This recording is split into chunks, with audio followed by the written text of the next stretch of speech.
another episode of I Love Data Fridays here at the International Data Evaluation Center on the campuses of the Ohio State University. And ladies and gentlemen, welcome to another episode 51 of I Love Data Fridays. So good to see you.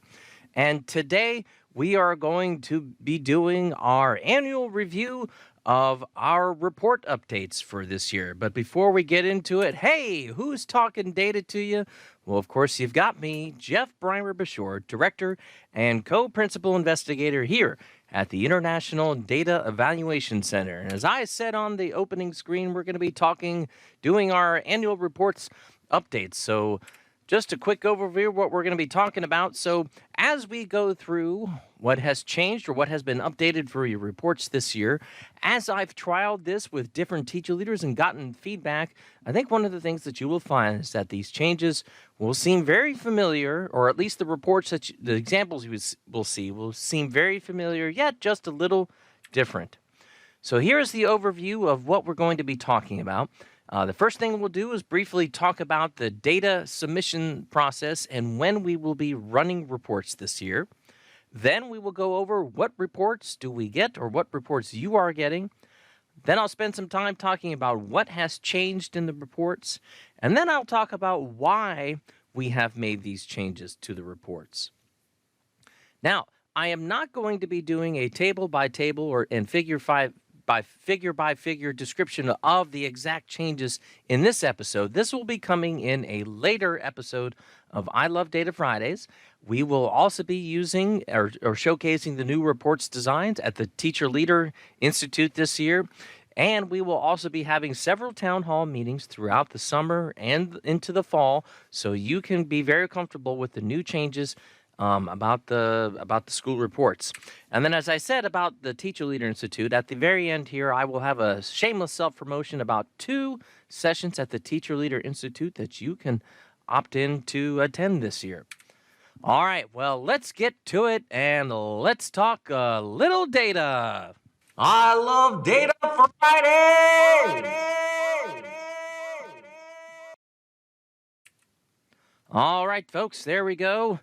First thing we're going to be talking about is data submission and the running of your reports. So you can start submitting your data this year starting on May 15th. So by submitting your data, I mean this is the point where you say my data are done and I'm ready to submit them to Idec for processing. So let me quickly bring up an example on the website of what I'm talking about.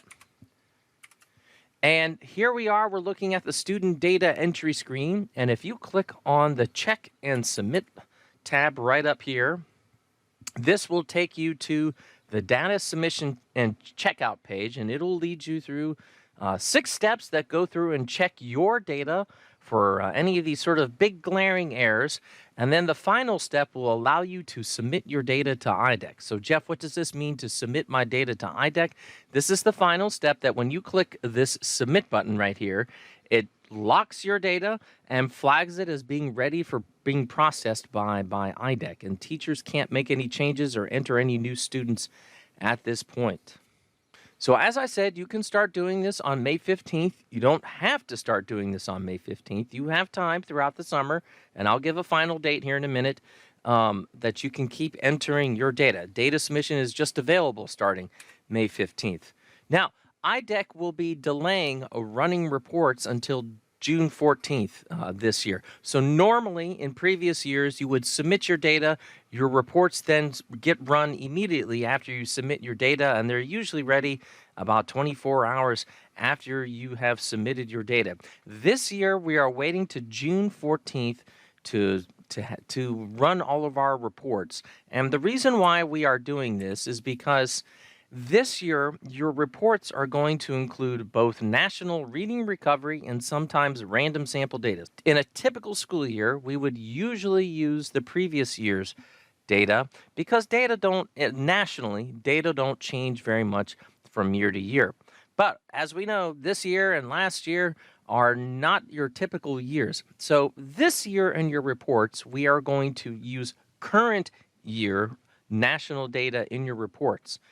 And as we looked in the past, usually about 95% of the national data are in by the start of June. So we've just given it an extra week, June 14th, to allow everyone to try to get in as much national data as possible so we can start producing your reports then. The last day to submit your data for the school year will be August 6th, 4:30 p.m. Eastern Standard Time. So for those with an extended school year this year, serving some kids in the summer, you have plenty of time to enter your data. So what reports have been added and removed from the reports that you will be getting this year? No longer will we be producing the disaggregated reports.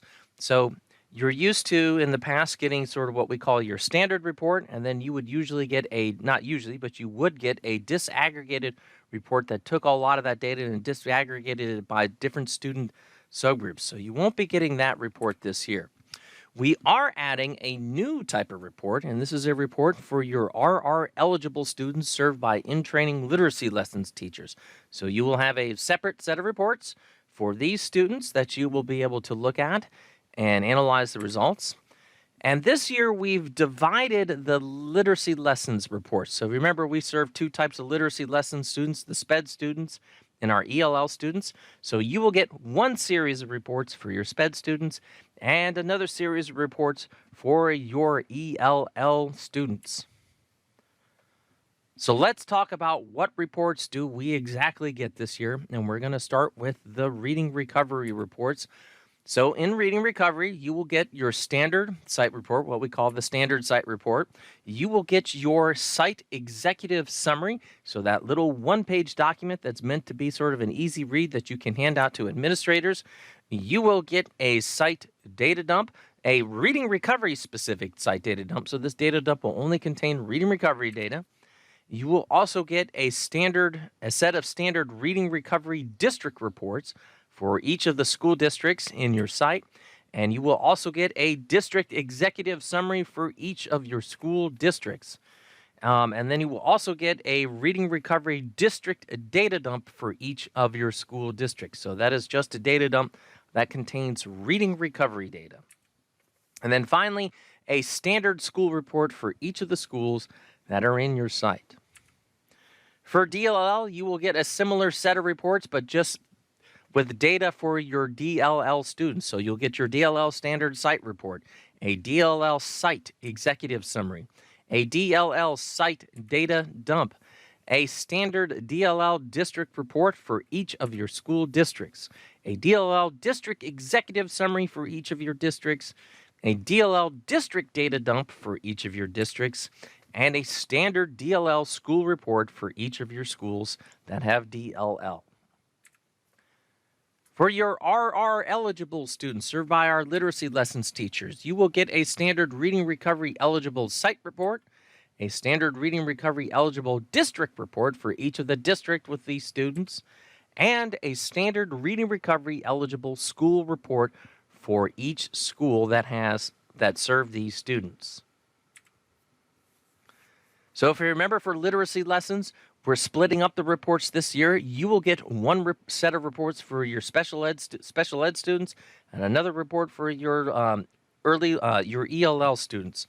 So for our special ed reports, you'll get that standard literacy lessons special ed site report.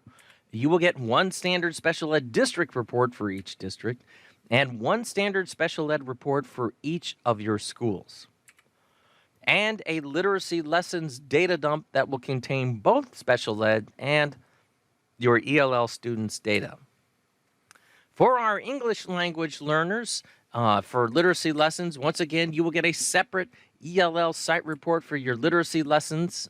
You will get a standard ELL district report for each of your districts and a standard ELL school report for each school. All right, so what has really changed about all of these reports? So there are a lot of changes that actually went, well, not a lot. There are some very purposeful changes that went on to your reports this year.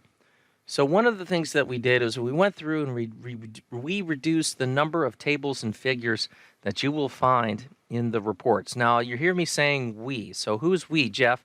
So I've had over the years an Idec advisory committee, and one of the things that they helped me with is figuring out how we're going to change the reports this year. So I worked with the advisory committee this year with new ideas and new ways of reporting and got their feedback. The committee is made up of 3 trainers, 2 teacher leaders, a reading recovery teacher, a site coordinator, and a representative from RRCNA. So all these folks had an input on the report designs this year.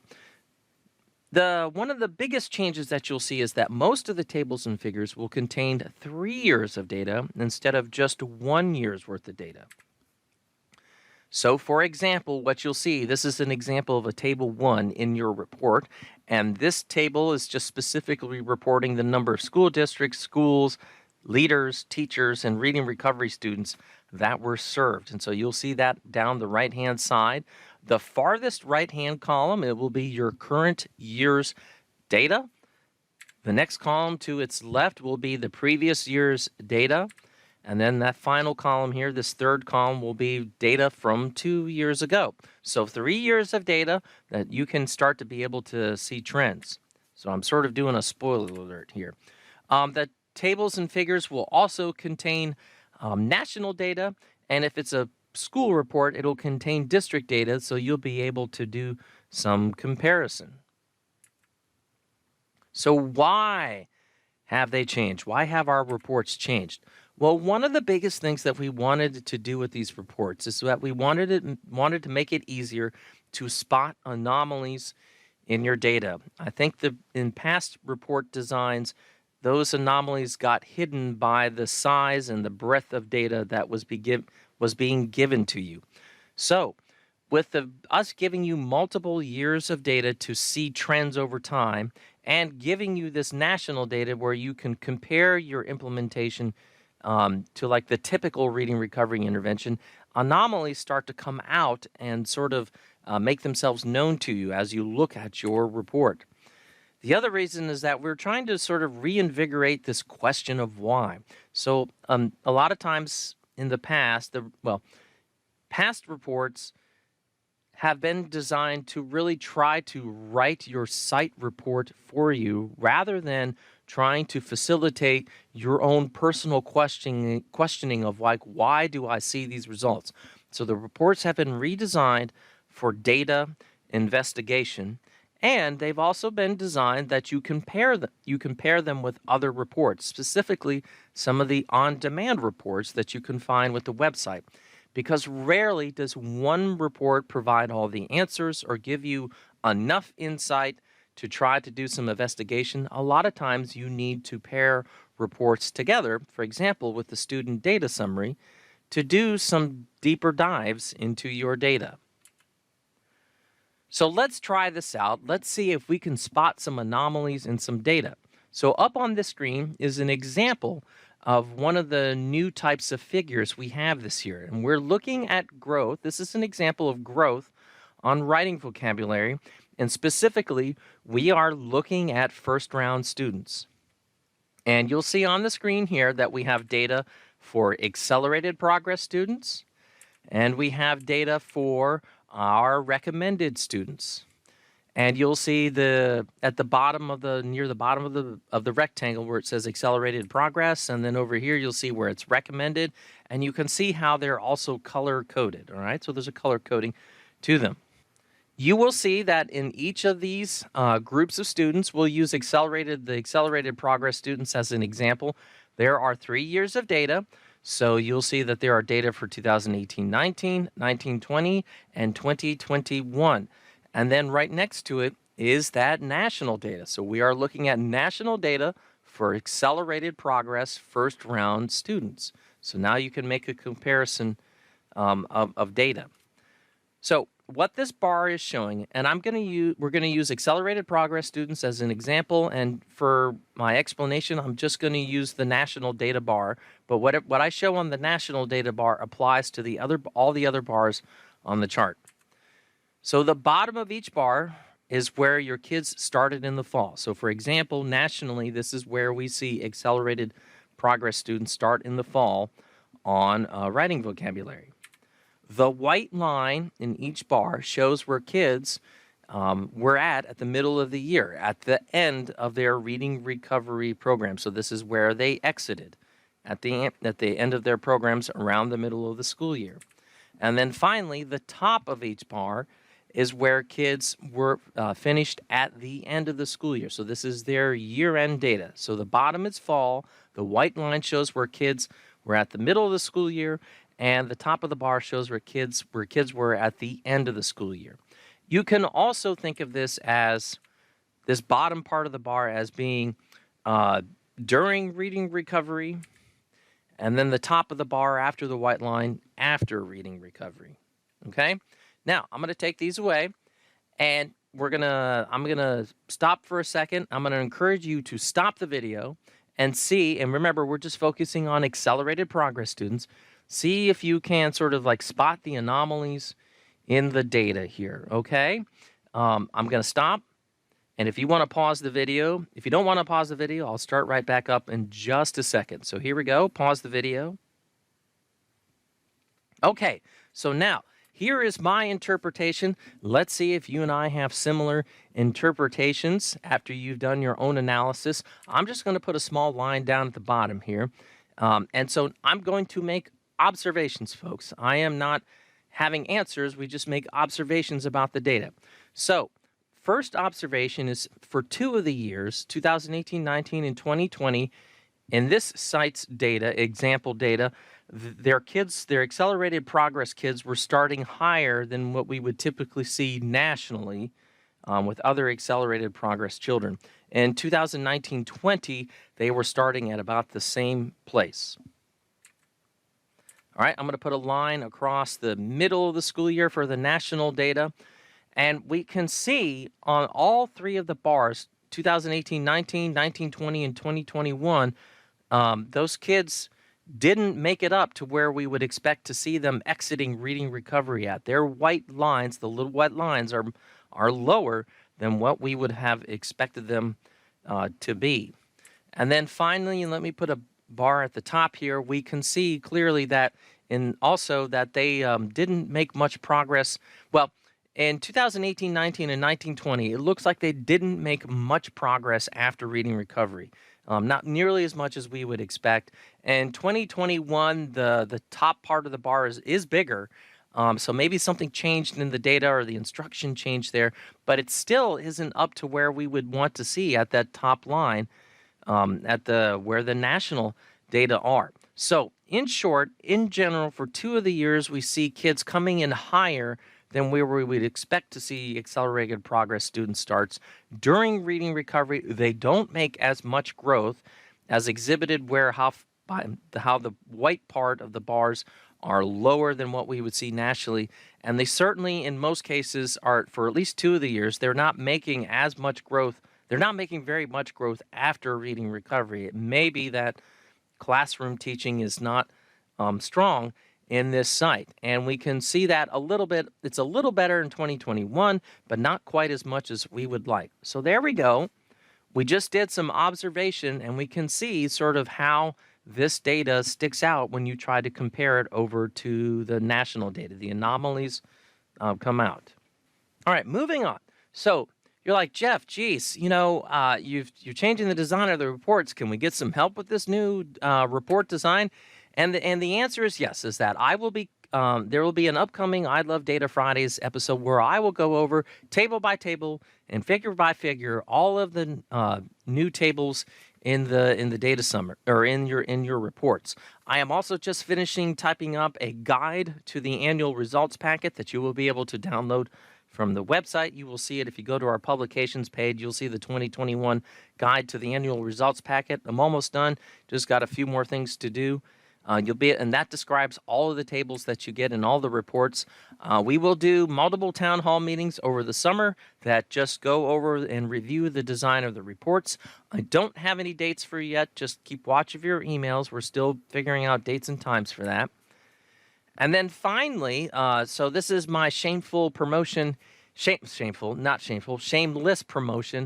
for the Teacher Leader Institute. There will be 2 sessions that I will be a part of at the Teacher Leader Institute that will be using data and the new reports. And the first one I will be doing with Lisa Pinkerton, trainer from the Ohio State University here, and it's called Data Analysis Isn't Hard When You're with Friends.